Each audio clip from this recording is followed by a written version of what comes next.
Exams में आपके writing skills के मार्क्स इन तीन चीजों पर डिपेंड करते हैं: फॉर्मेट, लैंग्वेज एंड एक्यूरेसी।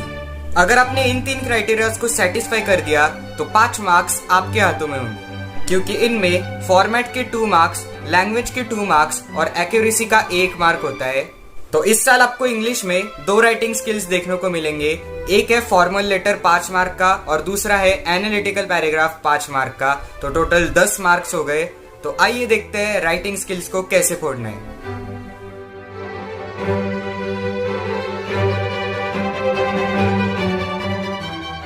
सबसे पहले फॉर्मल लेटर।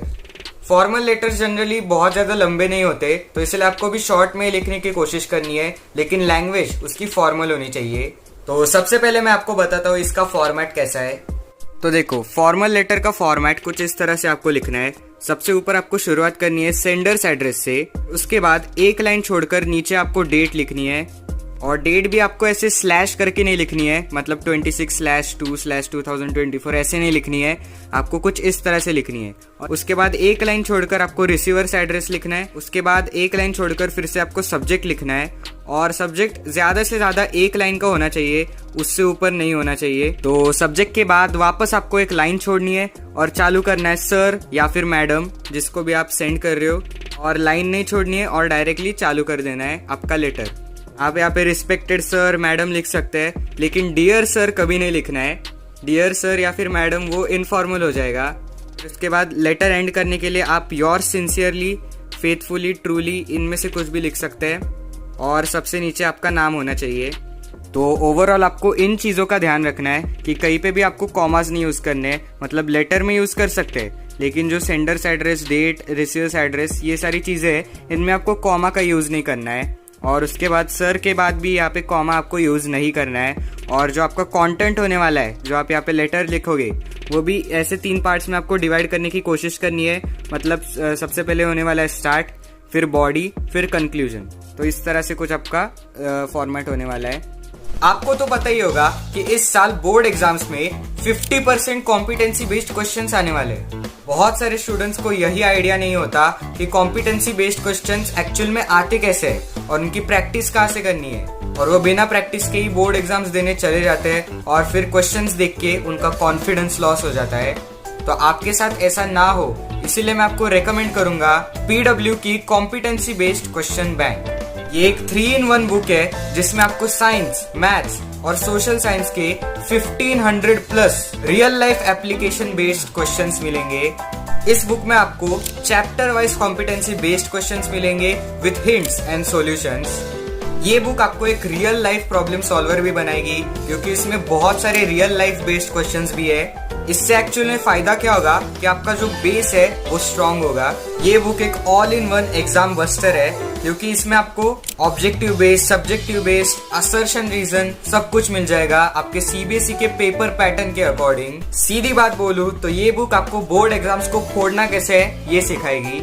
ये बुक Amazon और Flipkart पर भी अवेलेबल है, लेकिन अगर आप इसको PW के स्टोर से बाय करते हो तो आप मेरा ये वाला कूपन कोड यूज कर सकते हो, जिससे आपको एक्स्ट्रा डिस्काउंट मिलेगा। इस बुक की मैंने डिस्क्रिप्शन में लिंक दी हुई है, जाकर आप वहां से बाय कर सकते हो। तो अब टॉपिक पर वापस आते हैं। तो फॉर्मेट के बाद आते हैं लैंग्वेज पर। तो जैसे कि मैंने आपको पहले भी बताया कि फॉर्मल लेटर्स को जनरली शॉर्ट में ही लिखना होता है, और उनमें फॉर्मल लैंग्वेज का यूज करना होता है। वो कैसे, मैं आपको बताता हूँ। तो देखो, फॉर्मल लेटर में भी आपके 4 टाइप्स आते हैं। सबसे पहले है लेटर टू एडिटर, उसके बाद कंप्लेंट लेटर, फिर इंक्वायरी लेटर, और फिर ऑर्डर लेटर। तो अभी मैं आपको कुछ ऐसे लाइंस बताने वाला हूँ जिनको अगर आपने आपके लेटर में यूज किया तो आपके 2 मार्क्स पक्के होंगे लैंग्वेज के। मैंने यहाँ पे हर टाइप के लेटर के स्टार्टिंग लाइंस और एंडिंग लाइंस लिखे हैं, जिनको आप भी यूज कर सकते हैं। वो कहते हैं ना, first impression is the last impression. तो इसलिए अगर आपकी स्टार्टिंग लाइंस और एंडिंग लाइंस अच्छी होंगी, फॉर्मल होंगी, तो आपका एग्जामिनर खुश होकर आपको मार्क्स दे देगा। तो सबसे पहले देखते हैं एडिटर का लेटर। तो एडिटर के लेटर को आपको स्टार्ट करना है हर बार इस लाइन से, through the columns of your esteem newspaper, और डैश डैश जो भी आपका टॉपिक है। और फिर एंड आपको इस तरह से करना है, I hope this would persuade the people to act towards dash dash जो भी टॉपिक है आपका। तो इसके बाद आते हैं कंप्लेंट लेटर पर। तो कंप्लेंट लेटर कुछ इस तरह से आपको स्टार्ट करना है, this is to bring to your notice that, और जो भी आपकी कंप्लेंट है टॉपिक के अकॉर्डिंग। और एंड आपको ऐसे करना है, I hope for your action as soon as possible. मतलब जो भी आपने कंप्लेंट की है उस पर इनका एक्शन के लिए आप वेट कर रहे हो, इसका मीनिंग ऐसा है। तो आप ऐसे कुछ लिख सकते हैं। तो उसके बाद आते हैं इंक्वायरी लेटर पर। इंक्वायरी लेटर मतलब ये जॉब की इंक्वायरी हो सकती है या फिर किसी और चीज़ की इंक्वायरी हो सकती है। तो लेटर को आपको कुछ इस तरह से स्टार्ट करना है, as per your invitation letter या फिर इंफॉर्मेशन प्रोवाइडेड और फिर आगे आपका टॉपिक। तो लेटर के बीच में आप ये वाली लाइन लिख सकते हो, kindly provide me with following details. ये डिटेल्स अगर आपका टॉपिक है जॉब के लिए तो आप सैलरी के लिए पूछ सकते हो डिटेल्स में, उसके बाद वर्किंग आवर्स कितने ये पूछ सकते हो। तो इस तरह से आप लिख सकते हो। और एंड में आपको लिखना है, it shall be highly appreciated if the details are provided. तो लास्ट टाइप का लेटर आता है ऑर्डर लेटर। जब भी आप कोई भी प्रोडक्ट ऑर्डर करते हो उसके लिए आपको कंपनी को लेटर लिखना है। तो देखो स्टार्ट आपको इस तरह से करना है, this is with reference to your ad giving details of the available products. मतलब एड से आपने प्रोडक्ट देखे और उनको ऑर्डर आप करना चाहते हो। बीच में आपको ऐसे लिखना है, we are satisfied with the prices and would like to order the following items. मतलब फिर आपको जो जो प्रोडक्ट्स ऑर्डर करने हैं उसके नाम आपको लिस्ट में लिखने हैं ऐसा बॉक्स बनाकर। और एंडिंग में तो आपको ये लिख लेना है। तो आप इसका स्क्रीनशॉट भी खींच सकते हैं और बाद में आप ये रीड कर सकते हैं। तो लैंग्वेज के बाद आते हैं एक्यूरेसी पर। एक्यूरेसी में एग्जामिनर देखेंगे कि आपने कितने एक्यूरेटली आपके टॉपिक को एक्सप्लेन किया है, और ये तो टोटली आप पर ही डिपेंड करता है कि आपने किस तरह से टॉपिक को समझा और एक्सप्लेन किया। और ये तो एक्यूरेसी तो आपकी बस प्रैक्टिस से ही इंक्रीज होगी, तो कीप प्रैक्टिसिंग। अभी आते हैं एनालिटिकल पैराग्राफ पर। इसमें आपको कुछ इंफॉर्मेशन दी जाएगी, pie chart, bar graph, figure या फिर आर्टिकल के फॉर्म में। आपको दी हुई इंफॉर्मेशन को एनालाइज करना है और अपने शब्दों में एक पैराग्राफ के फॉर्म में लिखना है। तो आइए देखते हैं सबसे पहले इसका फॉर्मेट कैसा होने वाला है।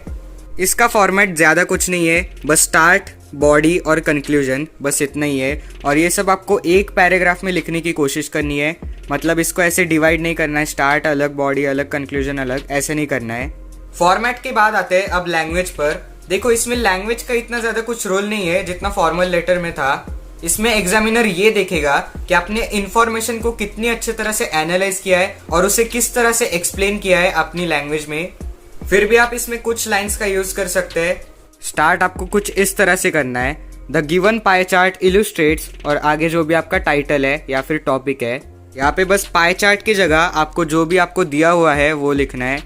तो आपको बॉडी कुछ इस तरह से स्टार्ट करनी है। सबसे पहले आपको टाइटल लिखना है और आगे उसके लिखना है, is quite clear on the expected lines, और फिर आगे आपका जो भी कंटेंट है वो आपको लिखना है। और कंक्लूजन में आपको लिखना है, make an overview about the information. मतलब ओवरऑल जो भी इंफॉर्मेशन दी है उसका आपको क्विक रिकैप देना है।